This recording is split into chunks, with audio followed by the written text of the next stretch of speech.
મેં આ ડબલાની ડેટ વહી ગઈ છે તો મેં એમ કીધું કે ખેડૂતોને નથી જોતું તો તમે શા માટે ડીઝલ આપો છો અને આમાં ડેટ વહી ગઈ છે હવે આમાં એક કૂપન નીકળે છે એની પ્રાઇસ 10 થી 20 રૂપિયા છે આ ભાઈ અંદર જઈને એમ કીધું કે ભાઈ 20 રૂપિયા પાછા આપો આમાં લખ્યું છે તો ઈ કે ડેટ વહી ગઈ તો 20 રૂપિયાની ડેટ વહી ગઈ છે ઈ અને બતાય છે આ ડબલાની ડેટ વહી ગઈ છે 2024 નું છે ઈ નથી દેખાતું તો અમારા હક માટે આ ખેડૂતો બોલ્યા તો સાહેબ બોલાવી એટલે ગાડીવાળા 10 મિનિટ થઈ ત્યાં પહોંચી ગયા ઈ તો 112 ની ફરજમાં આવે એટલે ગાડીવાળા એની ટોકવું પડે બેન મારી વાત પૂરી થઈ તમે પછી તમને બતાવી સ્ટેશન આવીને અરજી આપી દેવાની એટલે આ લોકો પરબારી 10 મિનિટમાં ગાડી લઈને વહી ગયા હવે તમને આ ખેડૂતોને મંજૂર છે આ ખાખી વર્દી આ કરે ઈ બાકી કરતી કઈ નથી તો એમ નહીં તો 10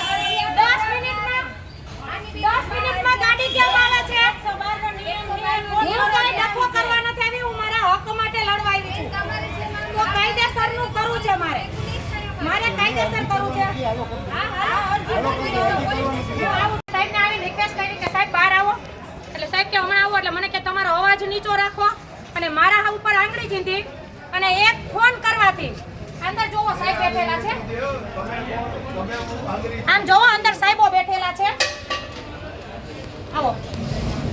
આ સાહેબે મને એમ કીધું તમે ડોકું કરવા કેમ આવ્યા છો અહીંયા આવો એનું મોડલ બતાવો હવે આ સાહેબનો અધિકાર છે મને આવું કહેવાનો હું એક નાગરિક છું હું ખેડૂતો માટે આવી મને ખેડૂતની રિક્વેસ્ટ હતી હું કોઈ પેટ્રોલ પુરાવા ડીઝલ પુરાવા નહોતી આવી બરોબર તો સાહેબે ગાડી ઊભી રાખી એટલે મેં પહેલા જઈને કરીને કીધું આ બધાય જોતા હતા તો સાહેબે મને એમ કીધું કે તમે ડોકું કરવા કેમ આવો છો અને અત્યારે 20 મિનિટ થઈ અંદર બેસીને સાંઠગાંઠ ચાલુ છે પણ આ મુદ્દો કોઈ પણ રીતે રોકાવો ન જોઈએ કાયદેસરની કાર્યવાહી થવી જોઈએ મારે સરકારશ્રીને નમ્ર વિનંતી છે જો કાયદેસર રીતે ચાલશે તો બરોબર નકર આવનારા સમયમાં મોટું આંદોલન કરવામાં આવશે અને પછી મને કોઈની બીક નથી કારણ કે હું એક ખેડૂત છું મારા હક માટે લડું છું અને ખેડૂતોને આજે લાઈનમાં ઊભું રહેવું પડે છે કા બીજા કોઈને લાઈનમાં નથી ઊભું રહેવું પડતું મેં પહેલા આવીને એવું કીધું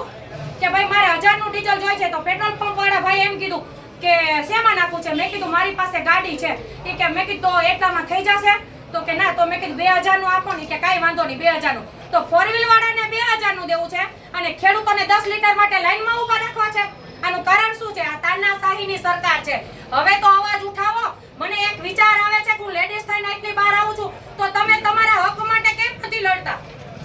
જય હિન્દ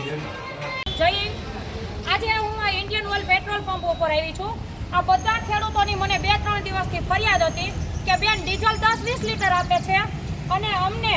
જે કિંમત છે એ કિંમત વધારે લઈને આ ડબલા આપે છે અને આ ડબલાની એક્સપાયરી ડેટ વહી ગયેલી છે બરોબર આ ભાઈ આગળ પ્રૂફ છે અને આમાં એક કૂપન નીકળે છે ત્યારે કૂપન એમને આપવા જઈએ છીએ તો આમાં 10-20 રૂપિયા લખેલા છે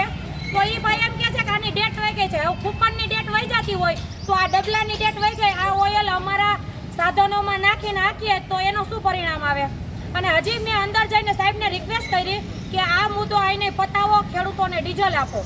તો એ સાહેબે મને આંગળી ચીંધીને એવું કીધું કે તમે કયો એવું નહીં થાય અને ત્યાં ખાખી વર્દીને બોલાવી લીધી અને ખાખી વર્દીવાળા 10 મિનિટમાં આવી ગયા જ્યાં દારૂના હડા પકડવા પડે છે ત્યાં એને જવાની ટેવ જ નથી અને અહીંયા ખેડૂતો ઉપર રોપ જમાવા આવી ગયા છે પણ મારે આ દરેક ખેડૂતોને કહેવું છે કે તમારા હક માટે લડતા શીખો પછી ધોકા ખાવા પડે તો ભલે જેલમાં જવું પડે તો ભલે શરૂઆત હંમેશા એકથી હોય એટલે મારી 2 હાથ જોડી અને આ સરકારશ્રીને નહીં પણ પેટ્રોલ પંપ વાળાને વિનંતી છે કે અમારા ખેડૂતોને જોઈએ એટલું ડીઝલ આપો અને મોટા અધિકારીઓ ફોજદારી કરવામાં અને અહીંયાના ધારાસભ્ય છે ત્યાંથી લઈને કૌભાંડો થાય છે ત્યારે તમારી આંખો નથી ઉઘડતી જ્યારે ખેડૂત ઉપર પ્રશ્ન આવે ત્યારે તમે કેમ તમારા રોપ જમાવા પોગી જાવ છો